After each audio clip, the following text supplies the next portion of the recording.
Muito bem, bem-vindos ao English Class Online, Giovanni Lima ESL, English as a Second Language.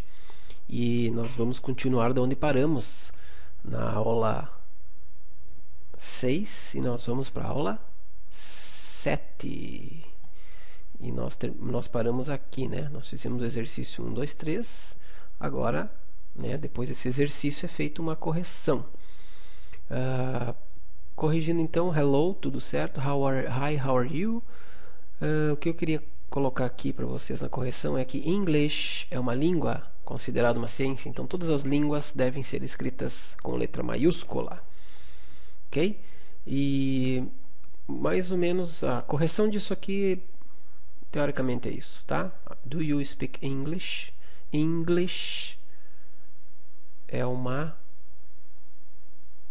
língua, é uma ciência, então ela precisa ser escrita com letra maiúscula. Qual é o próximo exercício? Então, agora nós vamos pro verbs. Eu já tive pessoas me dizendo assim, eu vou lá estudar contigo, mas eu não quero saber do verbo to be, tá? Então, é uma coisa impossível aprender inglês e não aprender o verbo to be, tá? Já para começar, nós vamos saber agora o porquê. Então, vamos lá. Esse exercício aqui é muito importante porque ele reforça os verbos. E a frase, a dica deste vídeo é: se você não sabe verbo, você não vai falar inglês. Nem aqui, nem na China, nem nos Estados Unidos, nem na Inglaterra. É isso aí, tá? Dessa é da série That's It.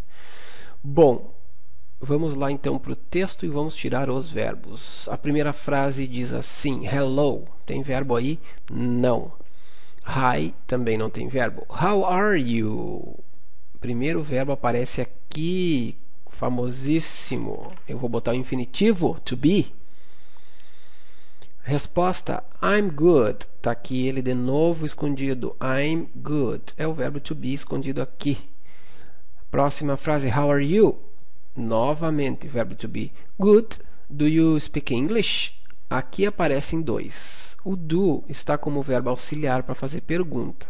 Não vamos utilizar os auxiliares por enquanto. O próximo verbo é o speak. To speak. Infinitivo. Seguindo então, a little. Are you American? To be de novo. Yes. Não tem verbo. Where are you from? To be de novo. I'm from California. To be de novo. Nice to meet you. E aqui aparece o verbo to meet. Sorry. To meet. E na resposta, nice to meet you too. Então, deste primeiro texto nós temos 3 verbos.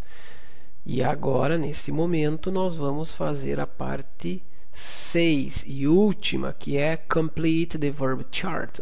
Nós vamos completar a tabela dos verbos do texto 1. Bom, to be, to speak e to meet. Infinitivo está aqui, infinitive. Agora vamos fazer o past. To be no passado tem 2 formas. Uma para I, he, she, it.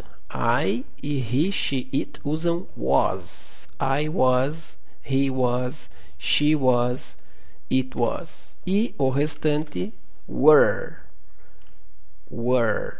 You were, we were e they were. O particípio é um só para todo mundo. Been. E na nossa língua portuguesa aqui do Brasil, ele corresponde a 2 verbos, ser e estar. O segundo verbo é o verbo to speak. E o verbo to speak tem como passado o spoke. Lembrando que o passado é igual para todo mundo. I, you, he, she, it, we, you, they spoke. É uma coisa só. Ele não tem flexão no passado. Nenhum dos verbos tem flexão no passado. Bom, terceira coluna. Spoken, que é o particípio, past participle. Spoken. Ele corresponde ao verbo falar. E o terceiro e último verbo desse texto é o verbo meet, que é um verbo irregular assim como o speak, e o passado dele é met, e o particípio dele é met. Corresponde ao verbo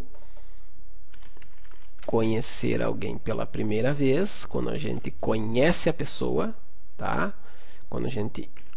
É só lembrar do encontrar, ó. Quando eu encontro alguém pela primeira vez, tá? Eu conheci a fulana, eu conheci o fulano, é o verbo meet, que tem que ser usado aí no passado. I met her. Faremos frases com esses verbos, então, num outro exercício, mas aqui está o exercício final. Todos os textos estudados têm esse exercício depois, tá? A gente tira todos os verbos e depois nós criamos frases com eles. Obrigado por assistir e até a próxima aula.